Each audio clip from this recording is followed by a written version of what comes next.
Yes, Padmaji. Please summarize the Jagat Utpatti until where we have contemplated so far. What would you like to have on the screen? Would you like to have notes at the illustration, or will you look at your own notes? What you would like to do? Yeah, you can have these notes on the screen. I will also look at my notes because it's easier for me to connect to. Sure. Yeah. Yeah. So in Jagat Utpatti, we actually start talking about the world. Now that we know we are Brahman and consciousness has the ability to create Maya, and Maya is the power of consciousness. The next question comes that what is world then? So how the world gets created? From where does the world come? So the first thing that we understand is Brahman is not the cause for the world, and nor is the Brahman cause for the Maya. However, Maya cannot exist without Brahman, is how we understand. So Brahman plus Maya creates Ishvara. And how does this all happen? How the sense organs and organs of action came? That is where it starts. That Maya is nothing but the variation in the three gunas that are there in the neutral state. For example, when the sattva guna, rajoguna, and the tamo guna, when they three are in equilibrium or in a neutral state, there is no disturbance as such. But when that equilibrium is disturbed, or when any one of the gunas are more, that is when the five elements are created. And these five elements, again, they have a mix of all the three gunas in various proportions. And this sattva and how the aspect changes into sense organ is, for example, the sattva aspect of space becomes the ears, the sattva aspect of wind becomes the touch or the whatever we experience through the skin. The sattva aspect of the earth becomes the nose or the smell. Sattva aspect of water becomes the tongue, which enables for all the tasting, and sattva aspect of fire becomes our eye. And from this appears the mind. And similarly, the rajas aspect of all these five elements becomes the five organs of action. So together, they all form the essential so they form the subtle body. For example, when they manifest, the mind plus the prana plus organs of action, together they form the subtle body. And Maya in unmanifest form is called as the causal body or the Karana Sharira. And the tamas aspect becomes the five elements for the gross body and the world. So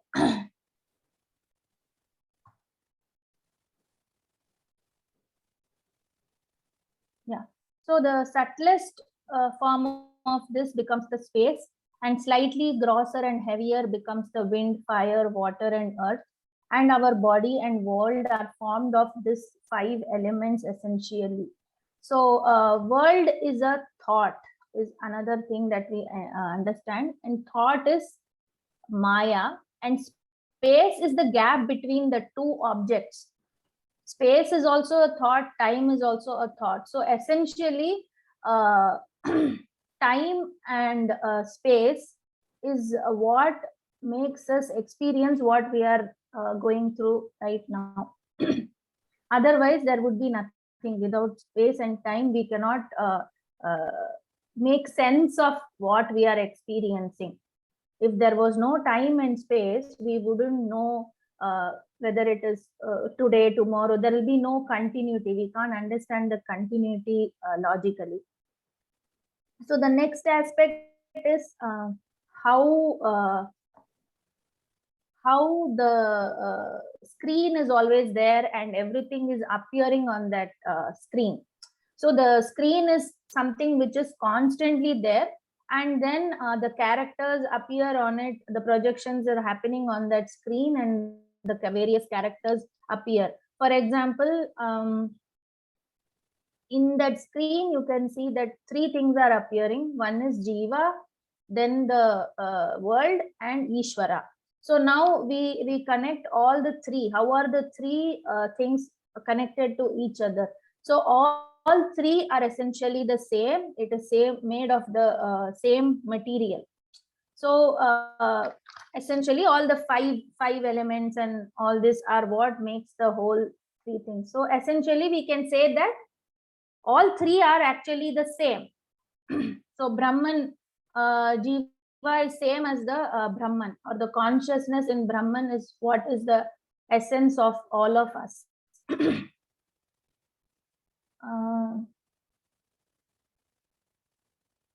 Okay, here what we see is that intention is a thought that is picked up and it gives it a direction. Awareness is always the light, or the screen is awareness, and the Jiva thinks that he is different from the world and Ishvara. That is where the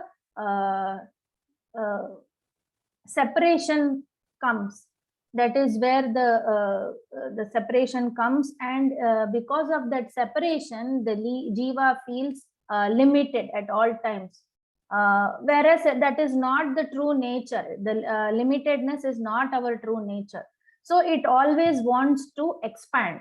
And in this quest for expansion is where the desires arise within us.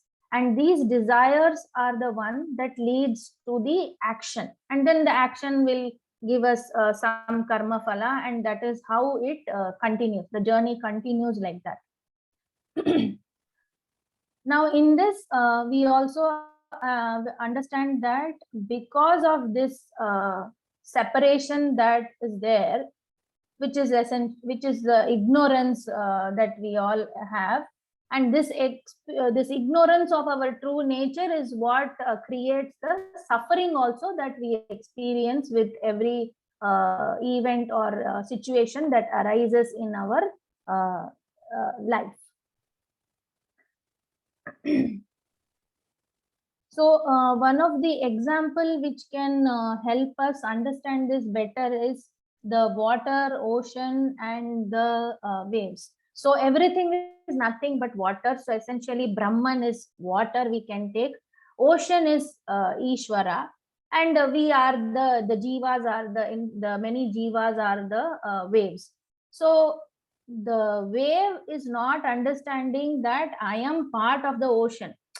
So there are big waves, there are small waves, all these things, but essentially they have to realize that they are nothing but water.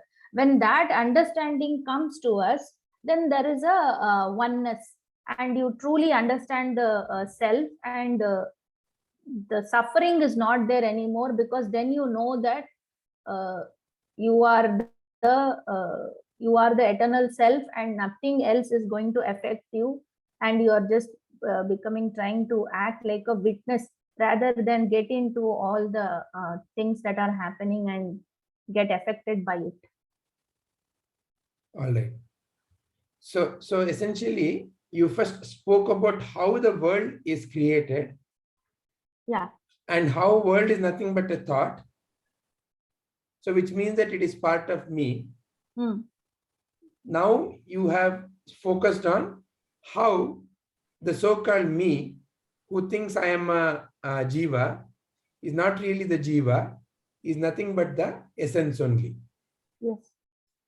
So you have brought how there is a assumed or a imaginary separation between me and the world and Ishvara. All the three have collapsed. Is there anyone else who likes to add, subtract, modify, ask questions in what Padmaji has summarized so far?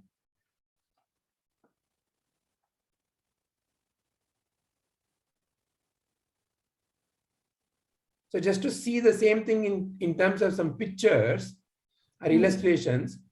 So the Jagat Utpatti we have seen, in the Jagat Utpatti, initially there is a discussion about how we gather knowledge, how we learn anything in life. So there is pratyaksha, anumana, paroksha, and above all of that is the aparoksha, intuitive. So these three require some physical means. Pratyaksha, anumana, paroksha. Whereas aparoksha is an intuitive, direct understanding. Also, an important question is raised. So I exist is self-evident. I know I exist. But how can I prove it to anyone? In Vedanta, one is, some questions can be logically clarified. You can come to the logical conclusion, like the satya, asatya, mithya. You can look at various examples and you can prove. Whereas some aspects cannot be proven. So Vedanta is helping you to realize what is beyond mind and what is within the realm of the mind. So through the satya, asatya, mithya, it is trying to remove our conditioning of the mind. And then it is showing the finger towards that which is beyond the mind.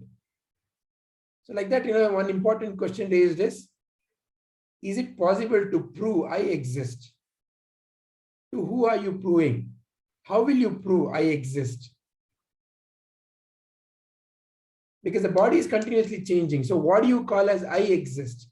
Not as a body. As a physical mechanism, you cannot ever prove anything. So in order to prove, the other one has to be different from you. So how will you prove? Who are you proving to? So like that, this question is a very interesting question which is raised. Then the other important question before we get into the Jagat Utpatti is, who is aware of who? Are you aware of the world, or is the world aware of you?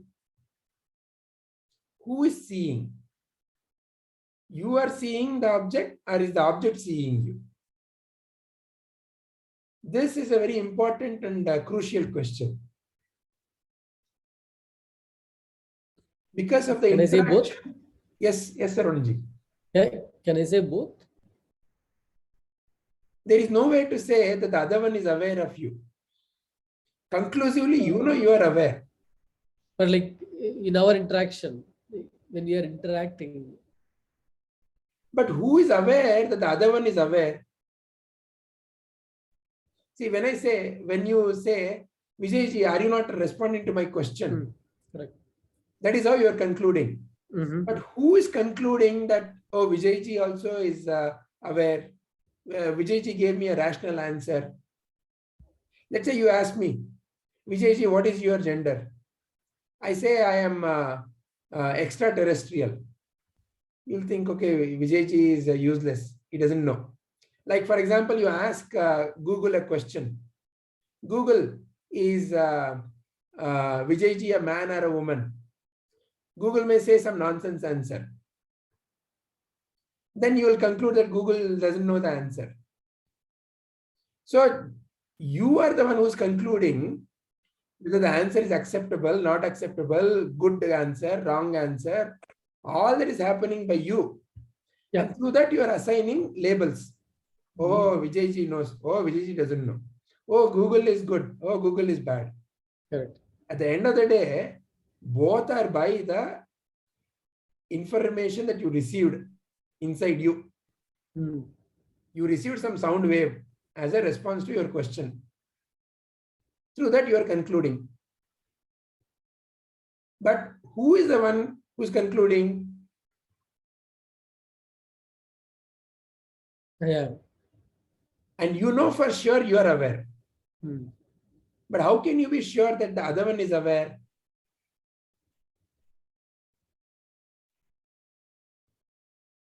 Just because an intelligent answer came, how can you be sure that the other one is aware? So what is the critical question to ask awareness as a knowing principle.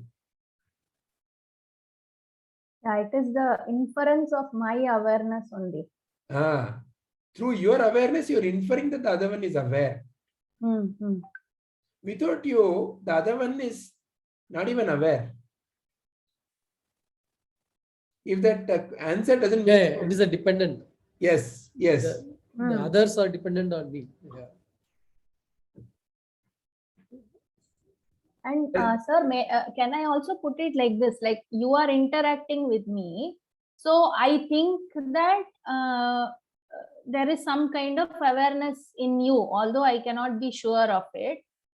But can I say that you are existent? That is the only thing which is conclusive in this, right? I am existing as a thought in your mind, no? Yeah, that is true. I'm not I mean, outside of in that you. existence, you are appearing as Vijay sir, for example, for me. You can come to the clarity that a thought appeared, and the thought I've given the label as Vijay, and the thought has a shape to look at, and the thought also made sound. So Vijay is a thought in your mind. That's all, nothing beyond that. Okay. Because But is my thought like what I feel is my thought can create a flower or something because of my conditioning. But how can I create a person called Vijay or Priya or say Saravanan? That's why later a beautiful analogy is given. How do you create dreams? For the dreams, I don't think we create dreams, no. How we are not even but you're aware seeing of the dream, no? You're seeing the dream, no? In the dream, in the night, you see dream, right? Yeah. And so but many dreams things. doesn't make sense, no. Most of the time it cannot. The dream is created by the desires. So many dreams are created, right? Padmaji, excuse me. See, once you see the flower also, first time, again, it's a thought, right? Might be it's a rose or jasmine. Once you saw, you have, by your awareness or by the guidance of others, you have made a picture that it is jasmine or flower. Again, it's a thought. That is correct, Priyaji. Means, see, maybe when I was a child, when I didn't know what does a rose look like, but maybe my mother showed me a picture of, books of flowers and said that this is a rose. So maybe it's there somewhere, so I'm connecting it. Yes. What I'm saying is, like you, Vijay ji or Saravanan ji, you are all different, right? How do I create that is what is my question. Like that is not something which is there in the book or which has been conditioning. Yes, like Vijay looks like this, like that. It is not in the book, but when first time you see, might be in that stage, we will be a child for the first stage, whatever we see. Again, that picture, whatever you see, it will be registered in our memory. So with that picture, again. Priyaji, her question is, how different characters are getting created? Yeah. That is why the analogy given, Padmaji, is about how the dream characters happen in your dream when you're sleeping. They're very real. You feel as if you've gone to Paris or some other place. That's why, in this picture, you see some fairy tale-ish kind of characters are created. They all are so real during the dream, isn't it? Correct. Sometimes you feel as if you're falling, you're having a heart attack, you're crying. All of these emotions also happen very realistically. Yes. When you wake up and you see, oh my God, this has always been a dream. Now the important question there is, okay, what was the material for the characters in the dream? They appeared so real. Where was the material for the characters? Because that is the essence of your question. What is the material for creation of all these other characters that you're seeing right now, which the master calls as the waking dream? So how did this Vijay character appear? How did this Priya character appear in the waking dream? How did the dream characters appear in your sleeping dream? What was the material? Can we go to that mud analogy that Guruji gives? Which mud analogy? That means the mud can become a pot. It can also Yeah. become a spoon. Yeah. Yeah, but there is a creator there, right? The potter is the creator. So till now, what I have watched, Brahman is only the creator, right? So now Brahman here, is the creator. Who is the material then? so during your sleep, when you're dreaming, are you consciously creating? Are you saying that, okay, now I'm going to create this Paris, now I'm going to create this, and I'm going to fall there? Are you consciously doing that creation? No. No. So that is why the analogy given is the waking dream is the dream of Ishvara, is the dream of the Brahman. See, the dream, that's why how the world is created. No, there is a story given. What is the story? The living world is a dream of Narayana. Does Narayana know that he is dreaming? No. Is he consciously creating? No. So like that, when you are seeing the world as a real, you are dreaming. When you wake up, you know it's a real, dream world. So everything is a dream. It's only difference is one is a waking dream, one is a sleeping dream. Even in the sleeping dream, you cry, you shout, it creates so many things which you later realize is a physical sensation. You're feeling so thirsty suddenly, you're sweated, your heart has started pounding. So, but in the dream also, sometimes when you're falling, you're screaming. Yeah. It's all very realistic, no?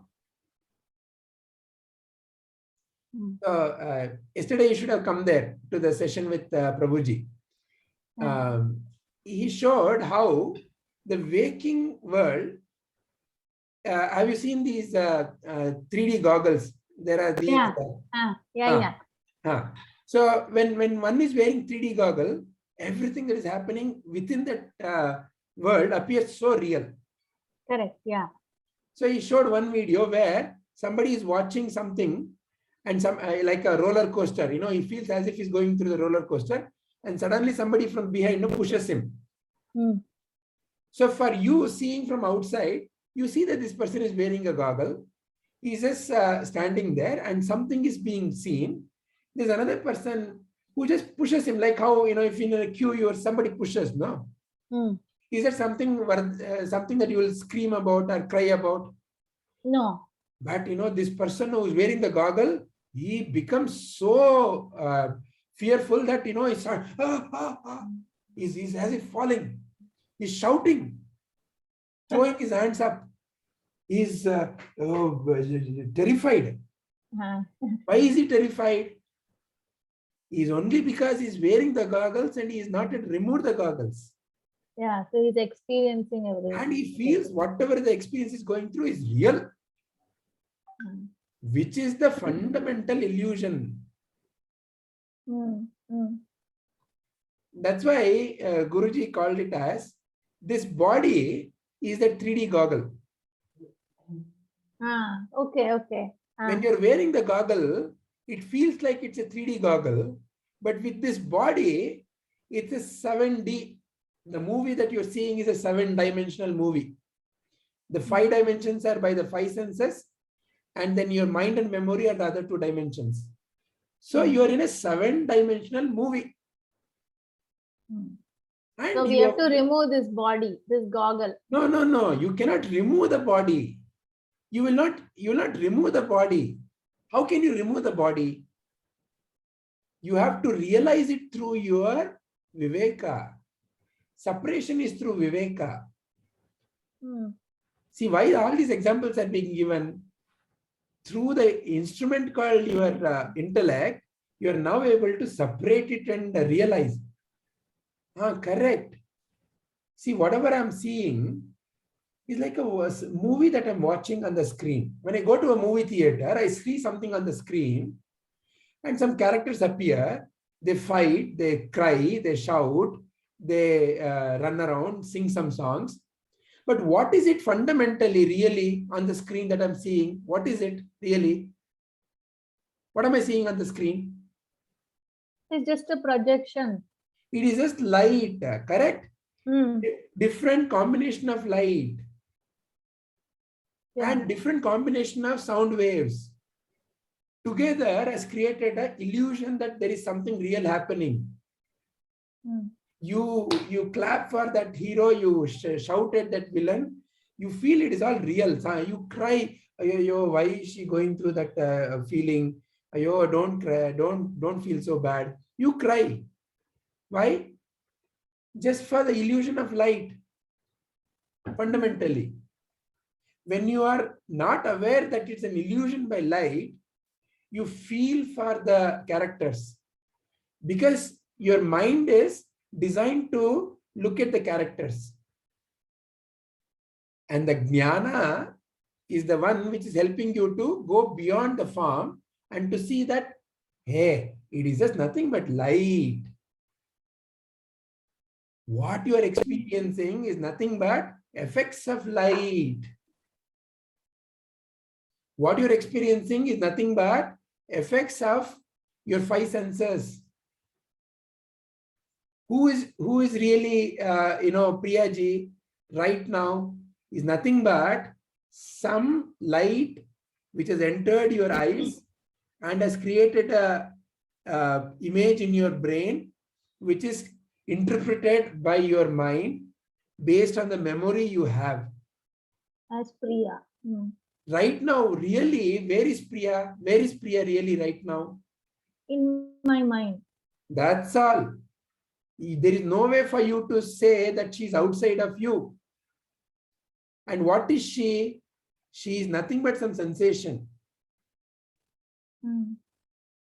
So now tell me, where is all the magic happening? In your mind. In my mind only. Yeah. That's all. You can say that much only. So where is the material for all the characters coming during your dream? You In only. my mind. Hmm. That's why Brahman is called as both Nimitta Karana and Upadhana Karana. The cause and the effect, the material, all are Brahman only. Hmm. Hmm. It is not outside of Brahman. Everything is from Brahman. Vijayji, I have a question. Yeah. For the waking world, we say that Brahman is the cause. And whatever the dream I go through, is I am the cause for that dream? Or again, is it the Brahman? You are the Brahman, no? In that case, I am the Brahman. Or for me, Brahman is the cause. So again, the root goes to Brahman. So you are not existing as a separate you. I exist as a separate I is the fundamental illusion. Hmm. That I am separate from Brahman is how the fundamental illusion is. This is the fundamental illusion that ego carries. What is it? That I am there, I am a mind and a body, and there is a world outside I see. Oh, and there is somebody else, because I didn't create all this. Like Padmaji asked, I didn't create Vijayji, I didn't create Priyaji, I didn't create tree, I didn't create mountain. So somebody else must be responsible, because as a child I have seen that mango comes from a mango seed. Hmm. I've seen that flower comes from a seed. Oh, I got scoldings because I broke something. There is an effect. Oh, behind that there must be a cause. Hmm. So I get conditioned, the ego gets conditioned, the GV gets conditioned to thinking when there is an effect, there is a cause.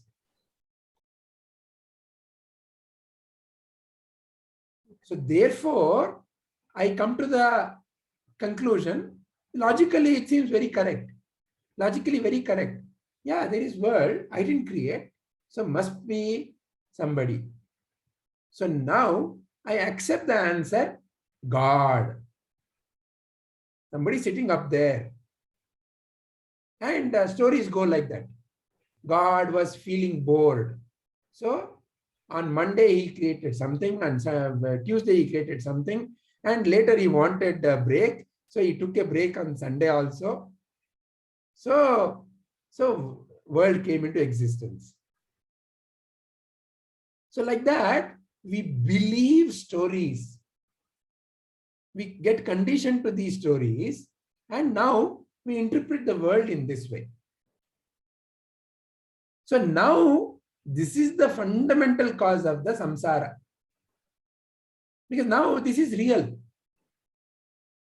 As long as I am wearing the goggle, the proverbial goggle, which is my mind and body, as long as I think I am this, then I experience everything that is happening here in a very, it is very real. It is very real. I have to experience all this very realistically. So I did this. So I got this. So I can get bound into samsara.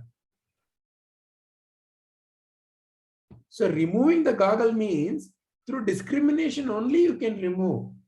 Through jnana only you can remove. You cannot remove. You cannot drop the body and see, I have dropped the body, but still I am here. There is no such phenomena that, after dropping the body, I will realize. Through the ability in your intellect and with the right jnana from the Sadguru, you have to separate what is changing, what is not changing. So that's why these two chapters are to remove this fundamental ignorance.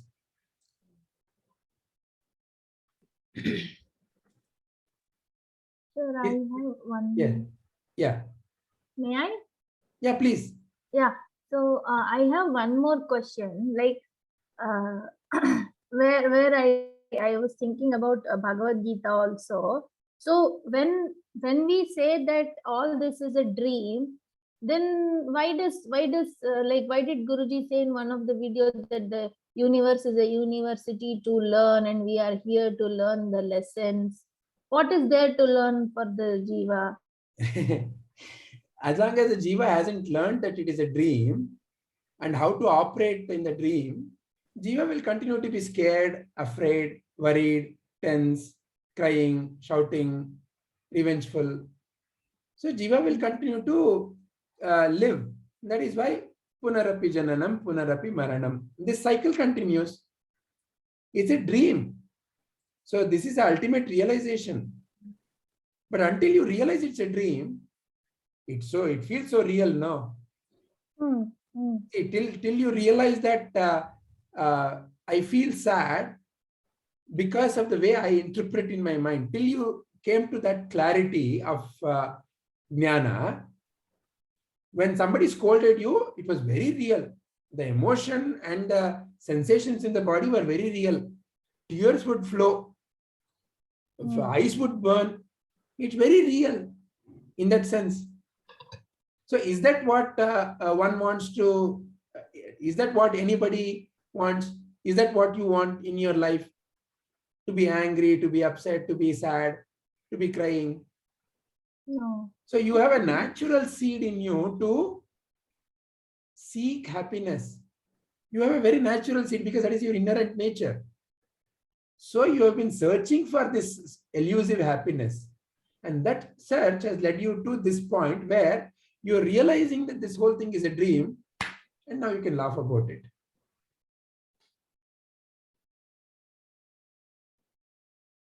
That I have been crying for nothing. That I have been angry for nothing. That I have been shouting for nothing. It's like, when you watch a very nice movie and you feel very sad, and then when the movie ends, you say, it was a nice movie. Because you somewhere, at least there in the theater, you're seeing a movie. But when you wear a goggle, you may even lose that awareness, because it's a completely, it brings like how this world, it's a 360 degree. It's like a peripheral vision. Everything, it appears, it is there. So it surrounds you completely.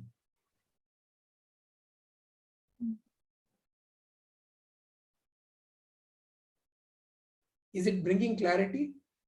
Yeah, but I'm going to more questions which came after that chapter 4, no?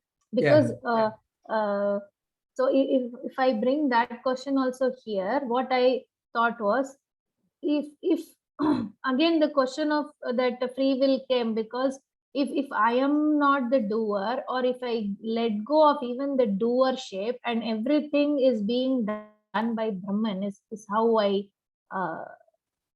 think, which Krishna says, then again, where is the choice for me? Don't I have just to follow whatever is happening in my life? Where is my choice in that? Then why does he talk even about karma yoga? Or So the question is coming because the I is still real. That I am a separate entity is still a real thinking. but See, can I function without that separatedness? Can I function really in this world? I cannot, right? For so example, what is if I that think, you need to function as? What is that you need to function as? No, like what I'm saying is, for example, the Gita gives us a guideline of how you have to do your duties as whatever roles you are performing as, right? So if I do not have that separation, why will I even perform the duties? Because then my husband is also me, my son is also me, everybody around me is me only. Now, yesterday one very simple and unique example was given. A mosquito is sitting here. Your right hand came and hit the mosquito. Did it ask you your permission? Padma, shall I hit the mosquito? It has a natural inclination to protect. Yeah, that's because some sensation that mosquito would have triggered, so it's a reflex. But it happened on the left hand, and the right hand went and did it. So what is there for the right hand? Hey, left hand, you are the one who's being bitten by the mosquito. You get bitten. I have no problem. There is no such thing in the universe. Why do you feel when your son is sad? Oh, so Vijay, there the No, mind process. only 1 minute, Saravananji. Why do you feel, Padmaji, when your son is sad? Because there is some connection. I feel What that connection? he is my son. You have invested in the feeling that he is my son. When you invest your feeling into the house you are in, it is my house. You invest your feelings into this object, it becomes my mobile. When you invest, the God in the God room is precious for you because you have invested your feelings. Oh God, oh Narayana, oh Srinivasa, oh Prabhu. No, that's what I'm asking. If I don't invest that feeling, why would I do what I am doing? Then where is the question of doing the duty? Your concerns in life are because you are selectively investing. You say, this is mine, I'm investing. That is not mine, so I will not invest. So the whole me and mine has come because of what? Because I feel a sense of separation. I feel I am separate from the rest. So the whole thing is to remove that ignorance that I am separate from anybody else. I am So the not only separate. solution is self-realization. Then only you get. I am truly not separate. See, Padmaji, when the war is happening in Ukraine, I cannot say, I am in India, I'm safe. It's okay. It's not going to affect me. When children in Sudan or somewhere are hungry and not eating, they are not eating. I have food. It is an interconnected entity. See, just like how the mosquito here, sensation comes, right? Like that is this world. Ishvara feels everybody's pain, feels everybody's miseries. So it's interconnected, and that is your true nature. You feel you're separate, so therefore you suffer. When I am separate, okay, it is their problem. This is not my problem. Me and mine has entered, which itself is a fictional entity. Then that me and mine, you have to protect. A lie has to be protected, no? So that's why we fight in life. You know who I am, you know what a good thing I did. Who are you to say all this to me? Why am I fighting? Why am I fighting? Because I have to protect a lie. Please see, you fight in life because you are protecting a lie. You are told a lie, so you have to tell many more lies. You have to remember. So all this fighting, worry, tension, anxiety is beginning because there is a fictional entity that has to be protected now. So removal of that suffering is only by the realization that you're not separate from anything else. You are in them, they are in you.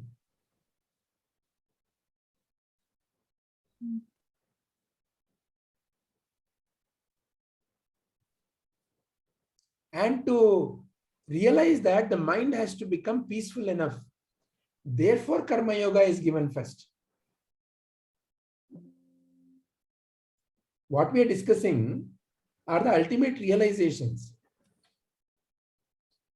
That it's all Brahman's dream. That it's all Brahman's dream is the ultimate realization. But when the mind is evolving, because the ignorance is in the mind, no, that I'm separate. And what is the reason the ignorance has taken such a deep root? Because of the conditioning. Hey, how can you say that, there is no cause and effect? See, I am putting the seed. See, now this flower is emerging. That's why I wish you were there yesterday. The fundamental question with which Guruji started is, which came first, egg or chicken? There is no definite way to know that. There is no definite way, and the mind wants a definite answer. That is why the cause, the suffering.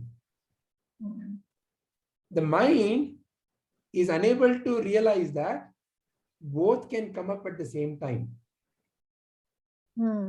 Because your day-to-day experience doesn't give you an information like that.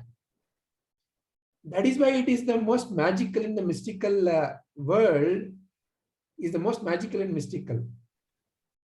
Beyond the reasoning mind.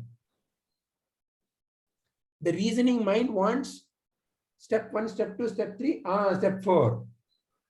It thinks very linearly because we're so programmed with the linear logic of life. See, you're born, see, you're growing up, see, you ate that ice cream yesterday, that's why you're having cold. It's a very linear logic.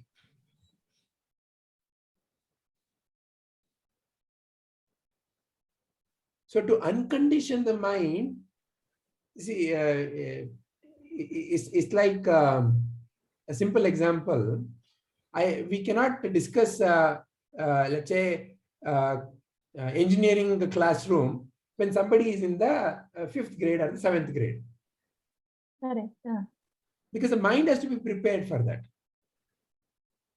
So in a way, that's what Bhagavad Gita is. See, though Sankhya Yoga is given, then, to elaborate further and further and further, in between there is Karma Yoga, so that, you can be, because Krishna also knows that our tendency is action. Because we are programmed to act.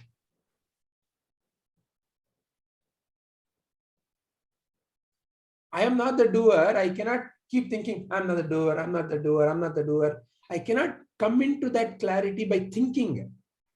It's a intuitive awareness. It's an aparoksha anubhuti. So you do the action without claiming ownership to it. As you keep on doing that, mind, I know this guy called I, who you cannot point at where he is or where she is. That I has taken deep roots. All the things that we do and say are to massage that I. So that I has to be calmed down, because the I can be the block. I realize, the I is saying, I am doing so much of seva. I am there. I am Brahman. So I can make any such claims. What is there to come to the logical clarity that I am Brahman? Nothing. But that is not the end of it, no? I am Brahman has to become a living reality. Living reality means what?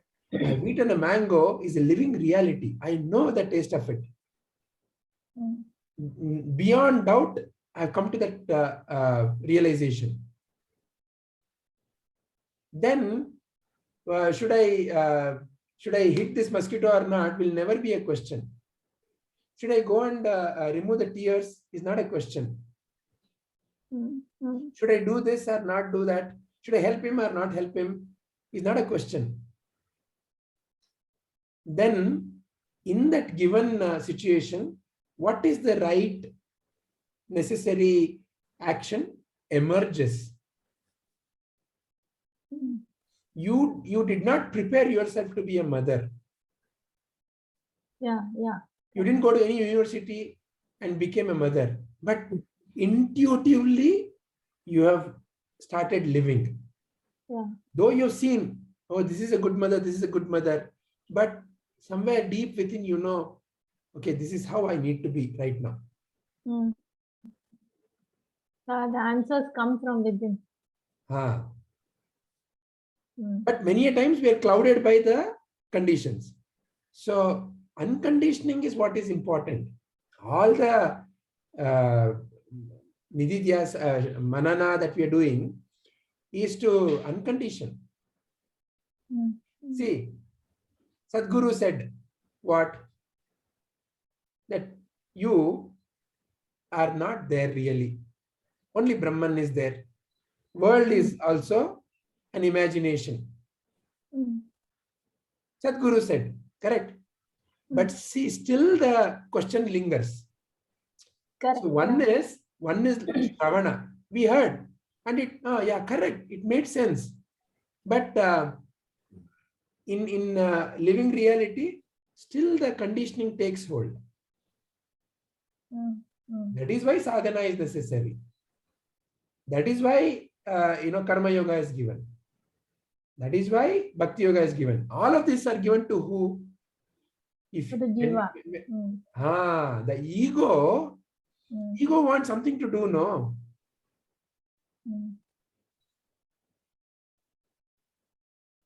See, because ego has made this thing called as I'm separate, and it tried to find happiness, but still, that seed was there to find happiness. It went on searching the happiness, and it came to realization that, okay, somehow I'm not feeling fulfilled.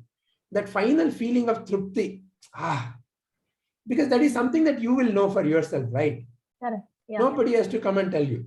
That feeling of trupti isn't there in whatever I'm doing. I had money, I had power, I had all kinds of physical desires fulfilled, but still something, that trupti is not there. Yeah, I see that fellow, he's always happy. Oh, what did you do? Spiritual knowledge. Okay, so maybe spiritual knowledge is trupti. Okay, let me get it. So it's the ego that started the journey. Nothing wrong, because this is a right step. So this ego has to be now given something, no? Because this ego has to now, the whole problem is created by ego, and he only wants to solve the problem, and he wants to claim that the problem is solved. Like the Hindi saying goes, no? क्या बोलते हैं? चोर उल्टा कोतवाल को डांटे. कोतवाल को डांटे. Yeah. The thief will continue to be a thief forever. That's why the Guruji's story, no? The three gunas are like the three thieves.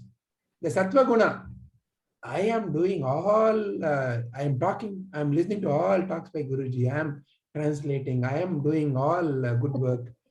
That is sattvic thief. But still that thief is there, continuing. Yeah. But this thief is better than the other thieves. But even that thief is the problem. Because the ego is the one which is wanting to claim everything. Mm. So now it has taken a saint ego.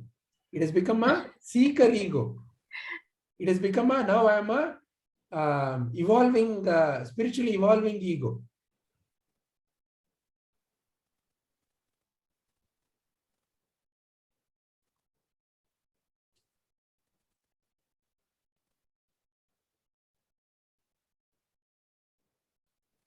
Is this bringing clarity, Padmaji?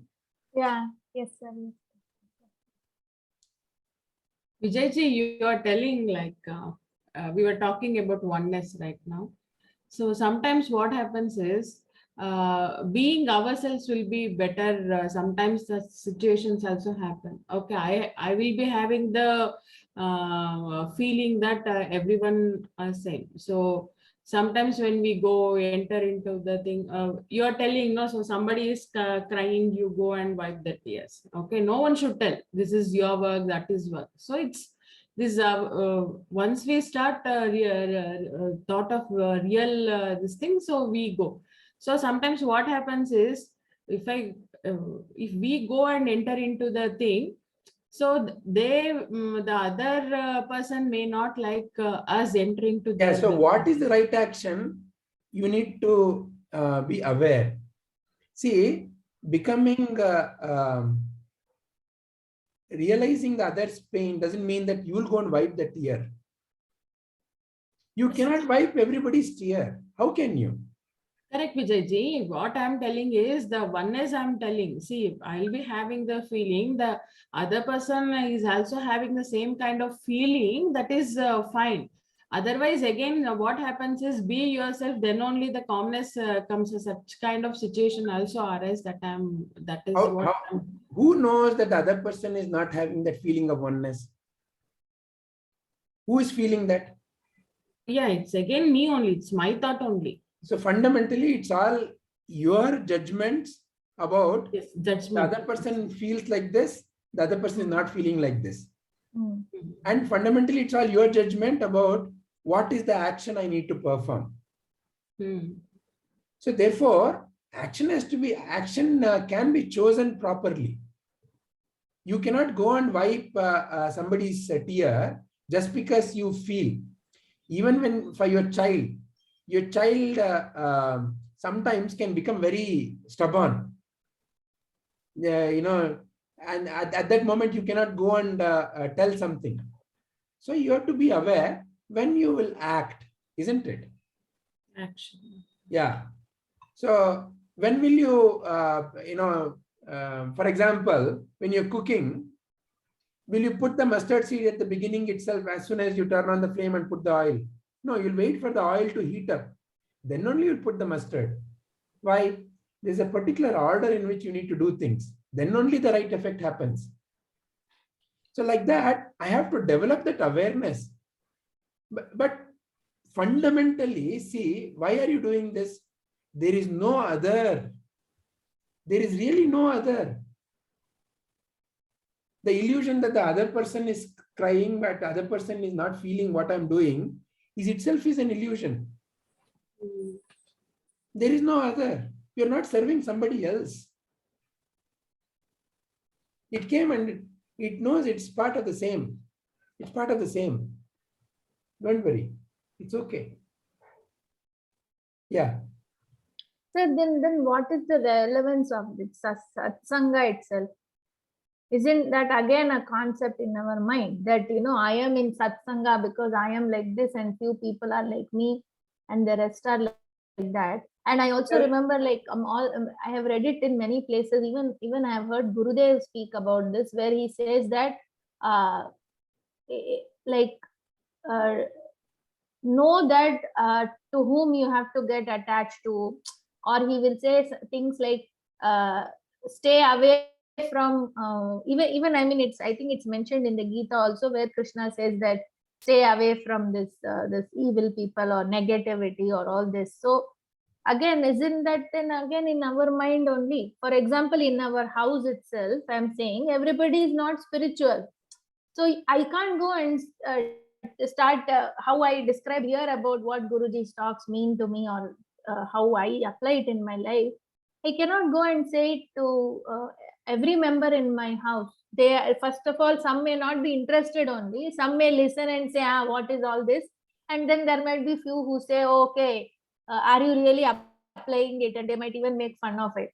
If suppose I get angry, they might be the one to say, oh, just now you said all this, where are you applying it? Things like that. So I would like to quote one Bhagavad Gita shloka and show it here. That way it becomes easier to respond to your question. Padmaji, you are telling what is going here in me. No, I think that goes on a little bit in every place around me. I mean, it is not easy to. I don't know. Sometimes I feel I am the only one in this house. No. So there is this Bhagavad Gita shloka.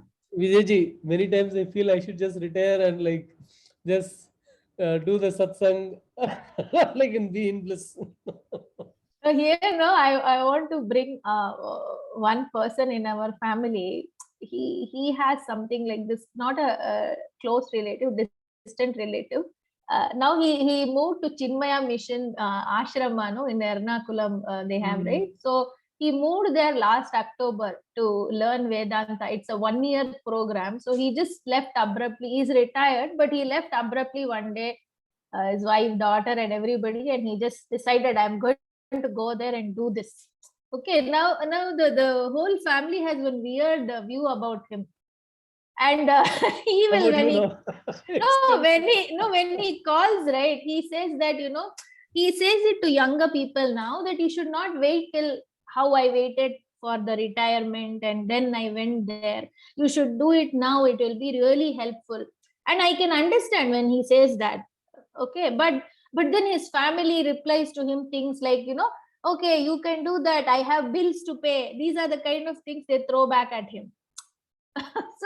So Padmaji, let's say there is a lot of cold outside.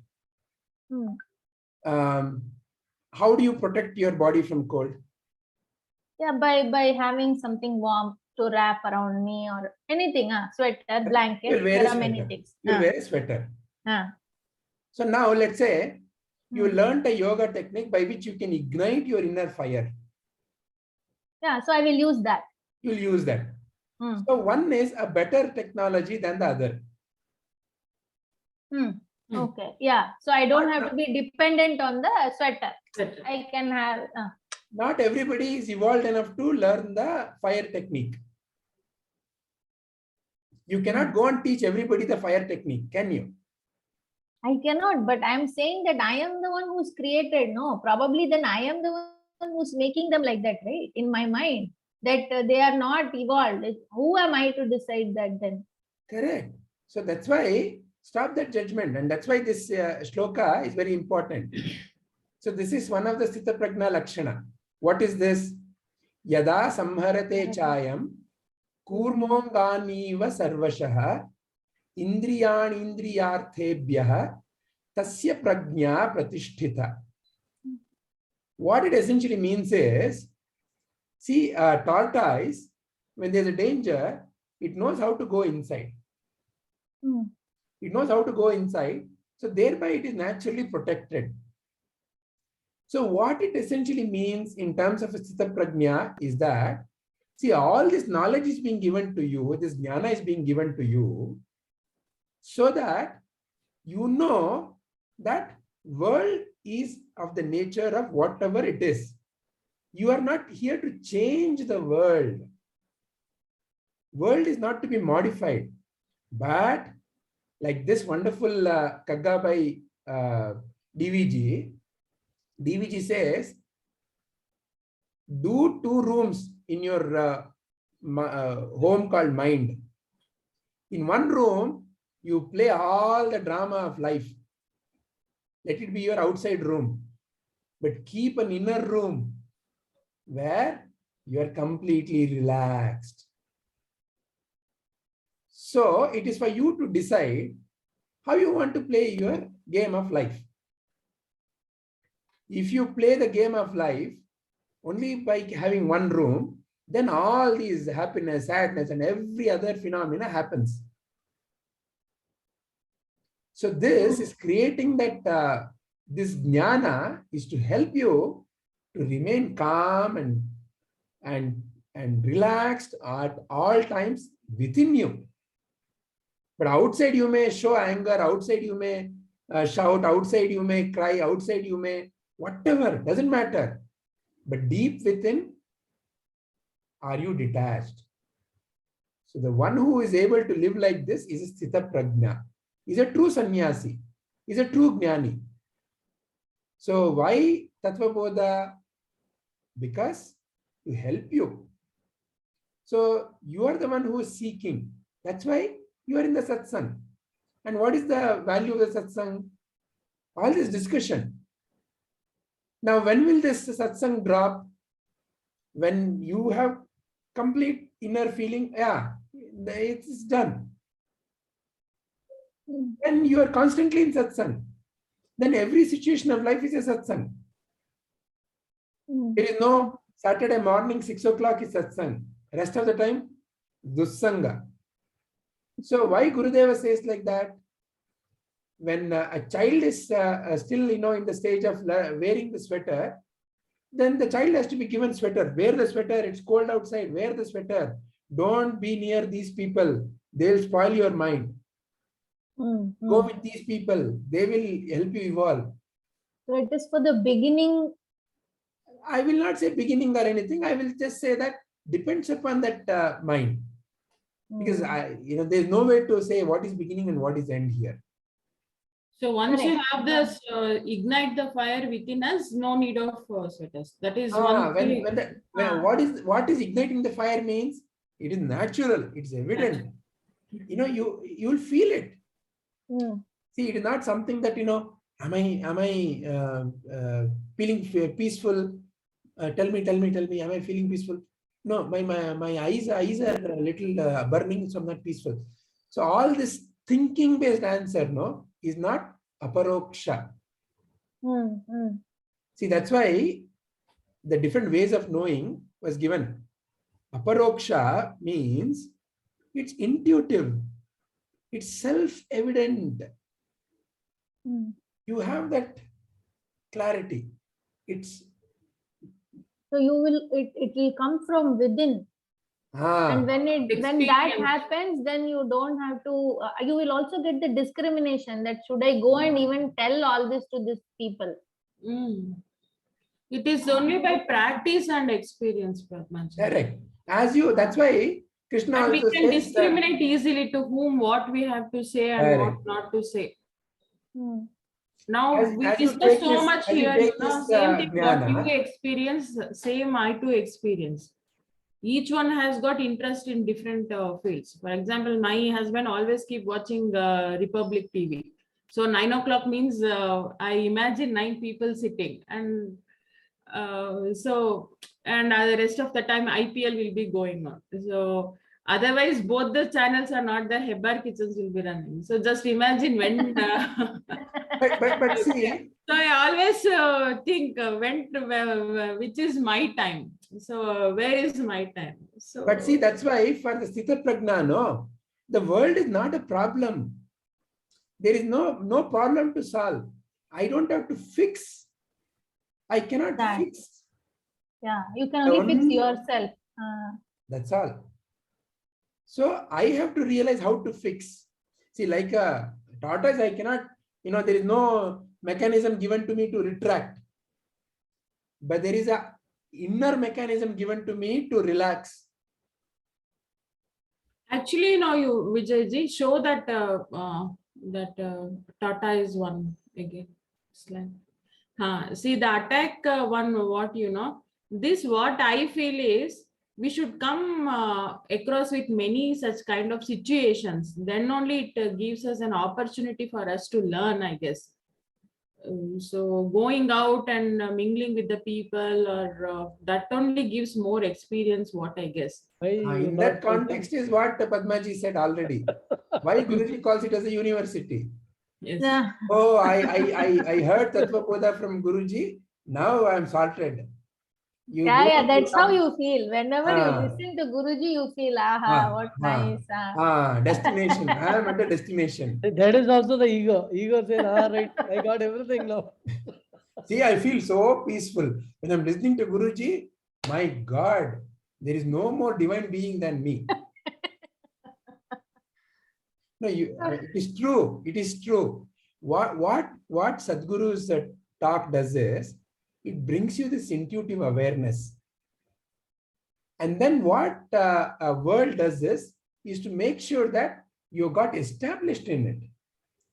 World is actually being very kind to bring the situation that it brings, so that, see, world will not teach you only by telling. Yeah, yeah. Through First Sadhguru, it is telling. experience. Because nothing beats being eating a mango, no. Yeah.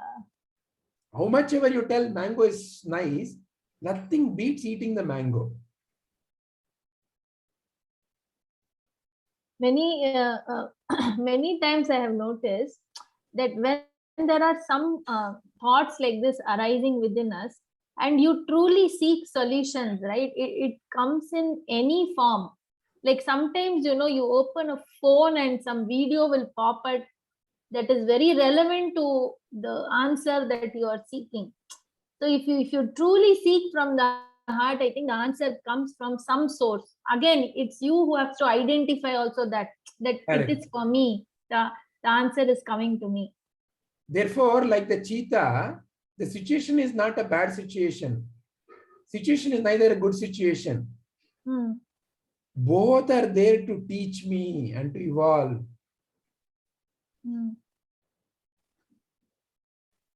Yeah. So that I become stabilized. See, there is therefore knowing and getting stabilized, or getting established in that. Sthita prajna. Sthita means what? Unwavering.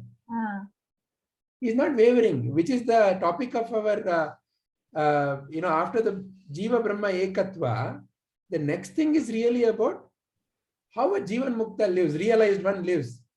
Who is a realized one? The one who is a Sthita Prajna.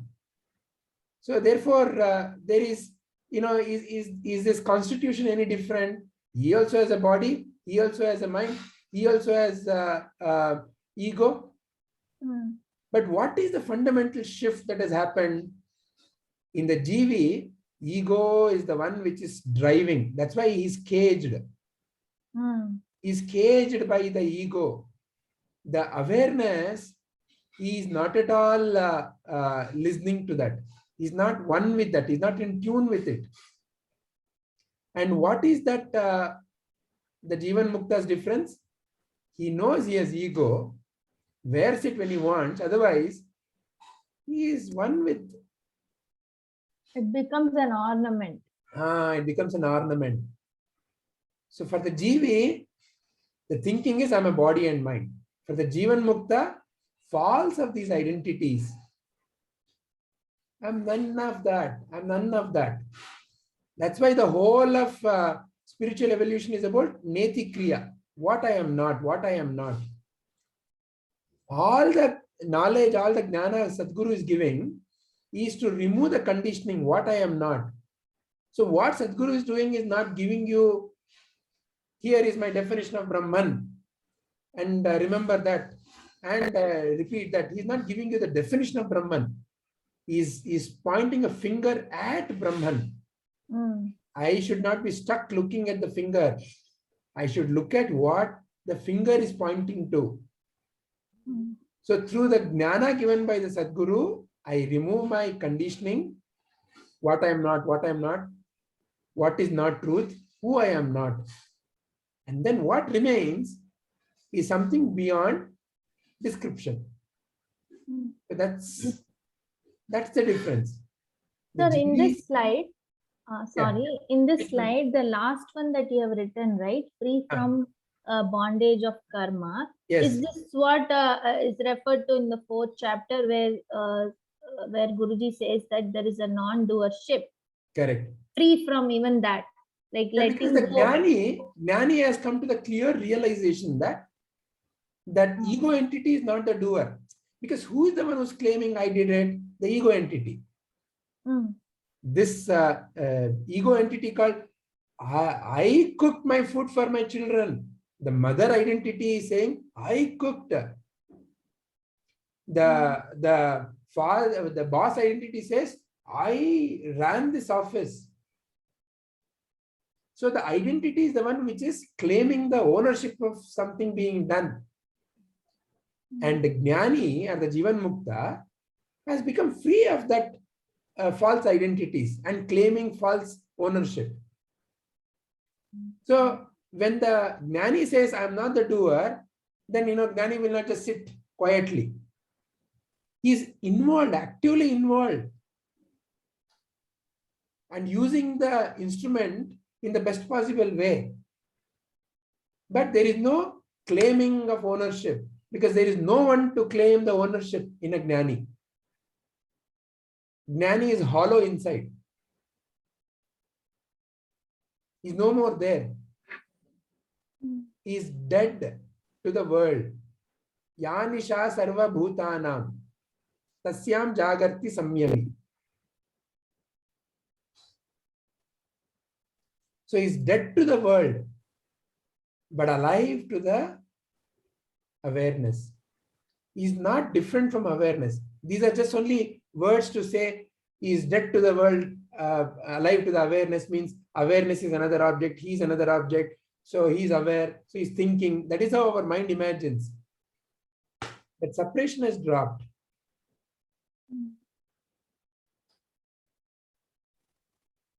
Fire and the heat cannot be separated. So Brahman cannot be separated as from anything else, because everything is in awareness only. So that is why you will see Jivan Mukta, when from an outside standpoint we refer to Jivan Mukta's body as he, she. Oh, that's a you look at Mata Amritandamayi and you'll say, oh, Amma is so kind. You look at Prabhuji and say, oh, he's very compassionate. So you still are referring to the body as the Guru. Body is not the Guru. Guru is teaching, I am not the body. We have a wrong identification with the body as Guru.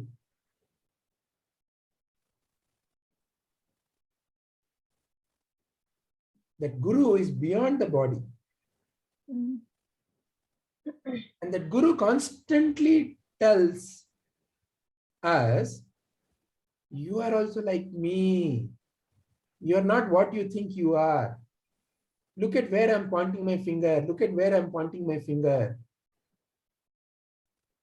Drop all other wrong identities. Drop means what?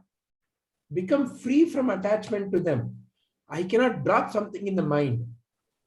I have to realize that there is a separation. I am not that. It is appearing and disappearing in me.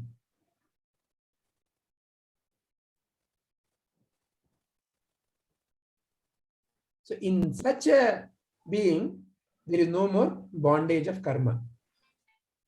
In such a being, whatever is the prarabdha will come to fruition. But sanchita will not happen. So prarabdha will come to pass.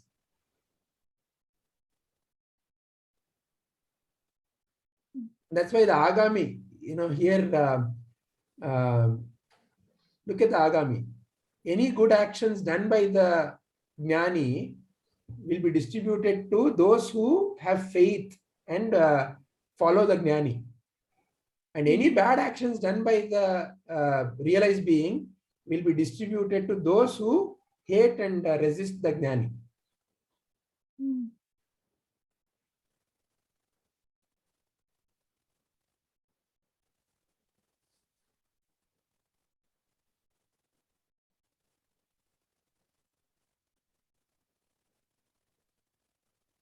Sir, can you please go back to the previous slide?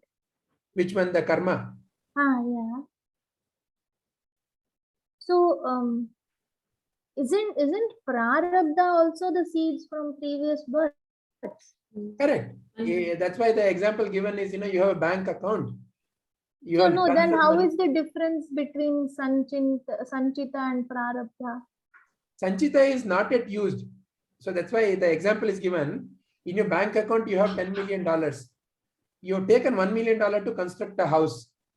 You've taken it out. That is prarabdha. Another 9 million is still there, no? That is sanchita. Oh, so that also gets destroyed. Okay. Ah. Okay. So that is why there is, you say Jivan Mukti. So there is no, the end of the cycle of the birth and death. Okay. Means it doesn't necessarily mean end of the world. It means the world as a separate entity ceases to exist. Then it is a part of, it is there. So then it is like for Ishvara, there is no concern with the world. The world is not a source of the pain. Because Ishvara knows, I am the Lord of everything.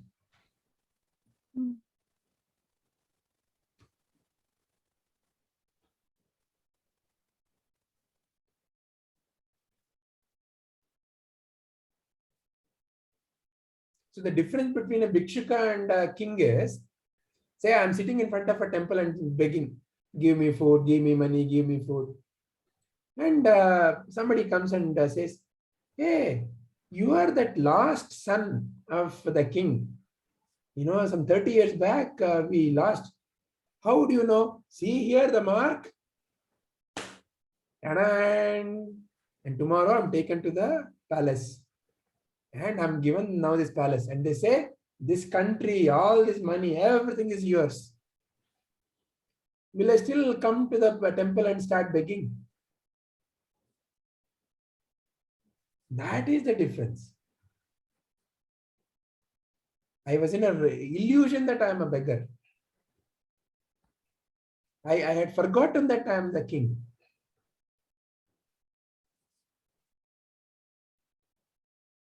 And the one who came and told me is the Guru.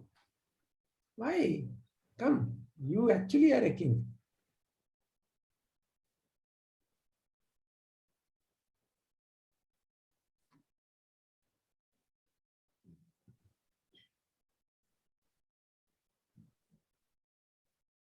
All right, so anything else that we need to discuss or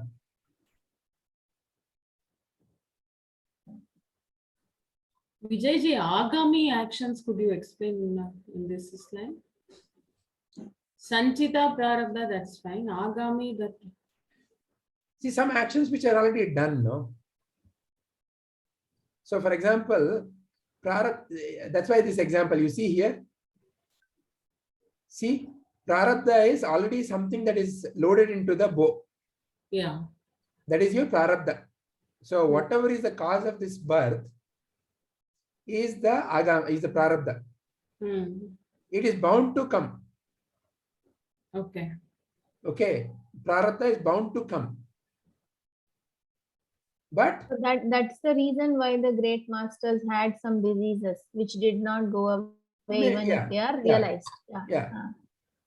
Whatever, maybe diseases, maybe some large sums of money, maybe ill fame, whatever, it's not necessarily only diseases kind of a thing.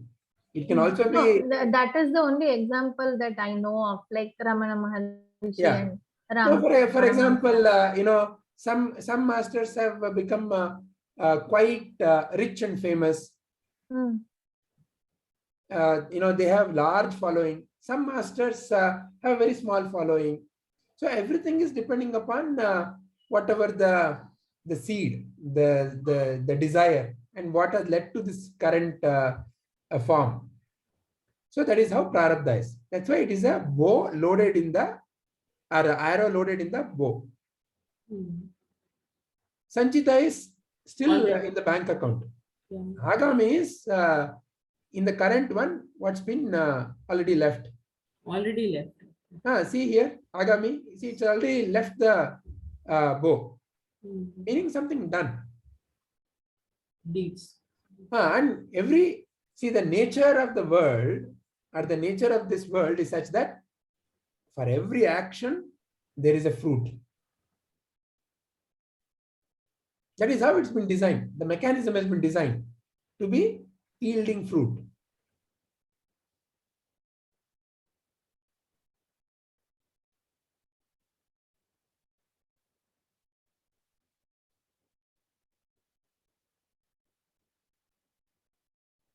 So to conclude, so from the Jagat Utpatti, the clarity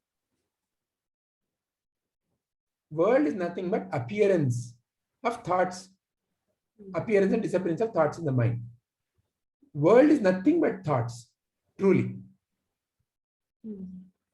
So that is the changing. So world is changing. Who's not changing? The awareness, because you are aware that these are coming and going. These are coming and going, you are clearly aware. You see a flower, it appears, and when the flower is no more there, it disappears. So this is a thought. So the world is nothing but thought. And you, as a body, as a mind, are also part of the world.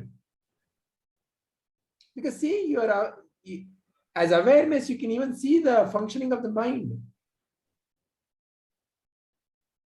So you are also part of the world. So don't think that, okay, I am separate and the world is separate and the world is in me. Not like that. This is also world. That's why yesterday's session was excellent session. The chicken is in the egg is in the chicken. Kanakadasa says, Ni maya yolo, maya ninnolo. Kanakadasa is a saying in those of you who understand Kannada, Ni maya yolo, maya ninnolo. Is the illusion in you or you are in the illusion? Both are in Channakeshava. Both are in the Lord. Both are in the Brahman. So, Jagat Utpatti, you are part of the world, this much. Then comes Jiva Brahma Ekatva. The false identification is like this, which is nothing but the standard example given, the classical example given. The illusion is the rope and the snake illusion. And to remove that illusion, slowly one by one, illustrations are given. Pure awareness and the rest. So this is where the wave, ocean and water example is given. At first level, when I feel I'm a wave, you're told, no, you're part of the ocean. So that, oh, this is my home. As a second level, see, you're not even the ocean. You are that essence called water. And the same thing is illustrated through another example, Nataka Deepika. You are bound to see the forms. We only look at the actors and the emotions. That is nothing but the changes. The mind is so bound to the actors and emotions, forgetting the light, which is lighting up the stage. So like that, within me, what is enabling me to see that scene that is coming to my mind? My mind itself is not having light. Because of you, the scene is getting lit up in your mind. And you are that light. So your essential nature is awareness.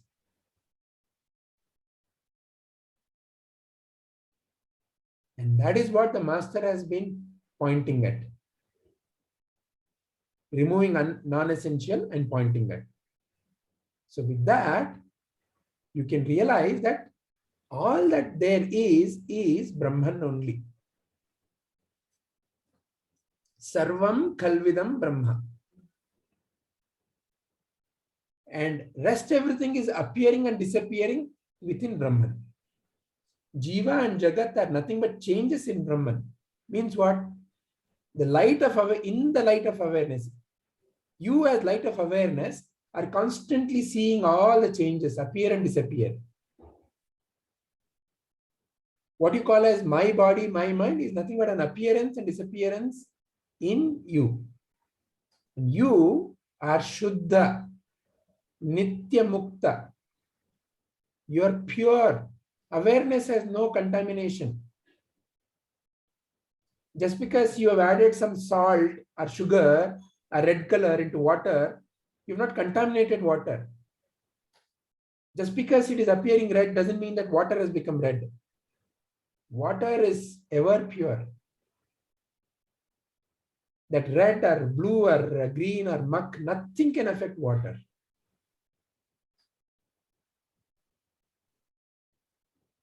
So the greatest illusion that you're living is through your body and mind, this world. So Ishvara is the cause and material of the world. But the question that which came first is like the egg and chicken. Which came first cannot be answered. It's beyond the ability of the mind to answer that. Because this is a by itself ever-flowing phenomena, co-arising, both at the same time. Our mind cannot accept that answer. Both at the same time. How? No, you tell me how. That how cannot be explained. So Vedanta brings us to the ultimate door. From here onwards, that intellect, that judgmental part of the intellect has to be dropped. It has to be offered. A wonderful analogy is given by Ramana Maharshi. Use the who am I. It's like, he says, ignorance is like the dead body. You're burning the dead body. You put a pile of wood and you put the dead body, and the dead body is burning. The one who is making sure that the dead body burns properly uses a stick to move, because as the dead body is burning, things move. Something, the wood kind of comes like this. He wants to make sure everything is put again and again. So he pushes everything. So he is kind of using that stick to push the dead body. Because it is getting connected with the fire, so that stick also starts burning. After some time, when it is almost done, he has to throw away the stick. So who am I is like that stick. Use that stick to burn the ignorance called Jiva and Jagat.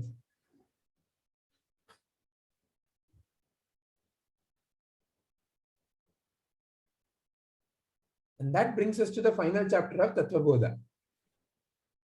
Who is Jivan Mukta? What are his qualities? And how Jivan Mukta is free from bondage of karma.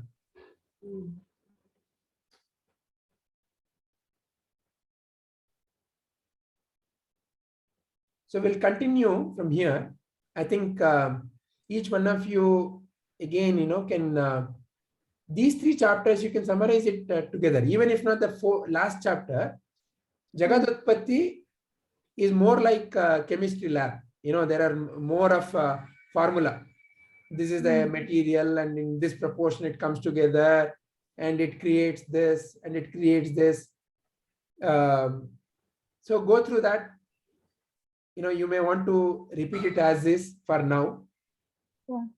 Sir, have you shared this slide? This entire thing is in the same Tattva Bodha deck. That you shared before? See, that whole thing, right from the beginning, is here only. Okay. Okay, sir. Yeah. Yeah.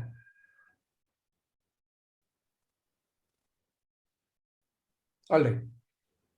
So maybe in another 1 or 2 sessions, all of you would be able to complete your sharing. It feels like maybe by end of May, we will be concluding Tattva Bodha. Maybe another 3-4 sessions. After that, what we are going to take up? We can decide. And also once when we complete our presentation, how we want to really kind of maybe, present the whole thing once by ourselves, end to end. Something like that we can do. So the whole idea is to make sure that, Tattva Bodha has gone deeper into us. It is a transformation tool, not a learning tool, in the sense that not a memory or, okay, I know this shloka, this concept. No, it is not that. It's a transformation tool. So we can take another 3-4 sessions or how many ever. There is no time restriction. After that, we can decide. There are so many Vedanta topics by Prabhuji. Generally, I am seeing people taking up self-knowledge talks, or Viveka Chudamani, or Aparoksha Anubhuti. Like that, we can go to any other text. But this one is the simplest Vedantic introduction and the most profound. Because once when you simplify and you grasp that clearly, the clarity when it has emerged, rest everything is to see in this clarity and you'll be able to connect to it easily. When you eat on a mango, you know it. So the whole focus should be to eat the mango, not to collect more mangoes.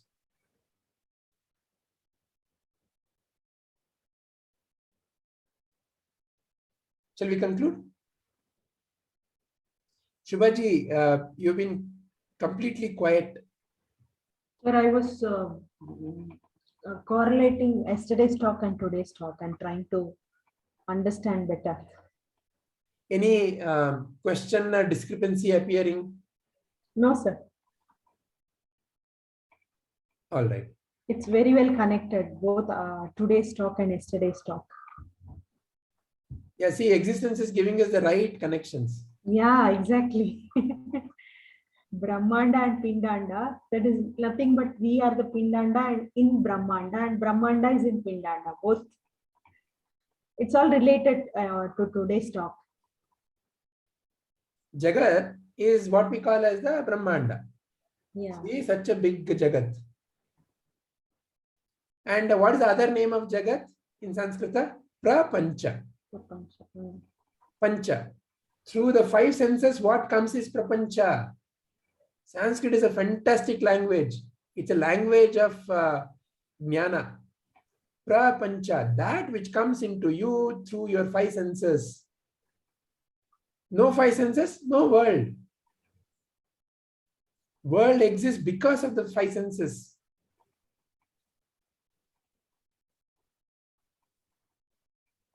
There is no outside. There is no star out there. Star is nothing but a visual impression coming into your mind. Collection of thoughts. But such a fantastic hallucinatory creation. See what a wonderful creation. Makes it look so many light years away. Makes you travel. I have to reach there to see God. I will go to that temple. Nothing wrong. But you can feel trapped easily. You can get trapped into this Maya very easily. So Guruji used that phrase, Maya Madira Pita. One who is drunk with the Madira or the alcohol called Maya.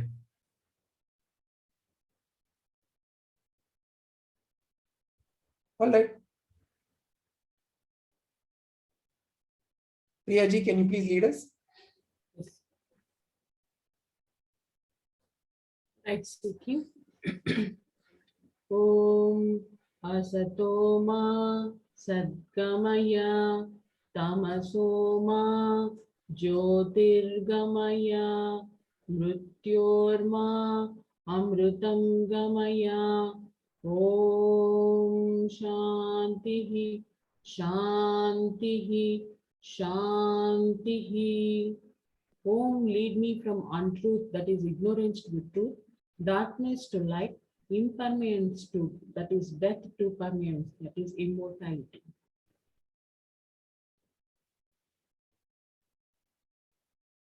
See, when that happens, no, what is it related to? What is it connecting to?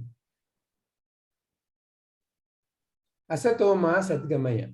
Satchitananda. So it's essentially pointing, this journey is essentially towards realizing your true nature, Sat, Chit and Ananda.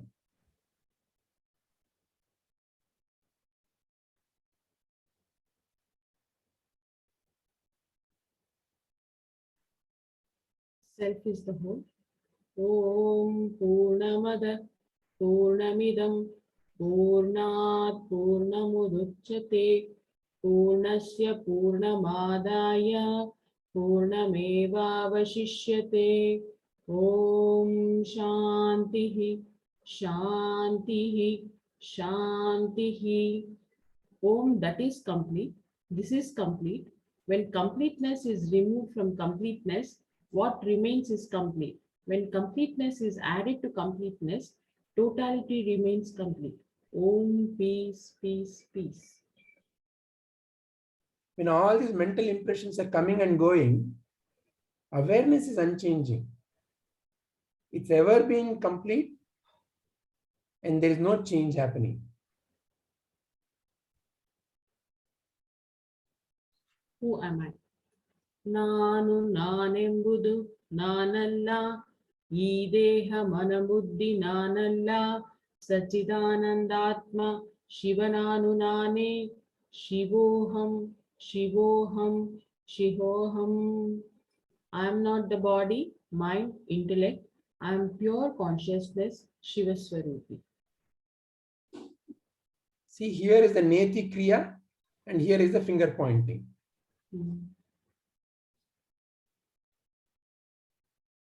I am true self is liberation.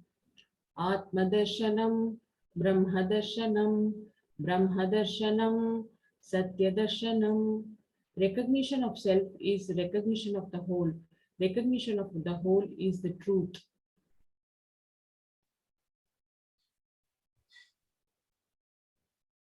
May all be free from suffering.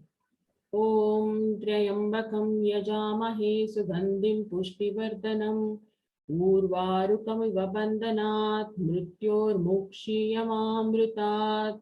Om Trayambakam Yajamahe Sugandhim Pushtivardhanam Urvarukamiva Bandhanat Mrityor Mukshiyamamrutat.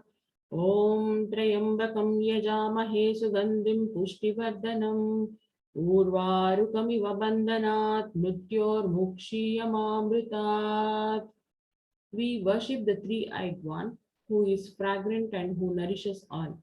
Like the fruit falls from the like the fruit falls off from the bondage of the stem, may we be liberated from death, from mortality.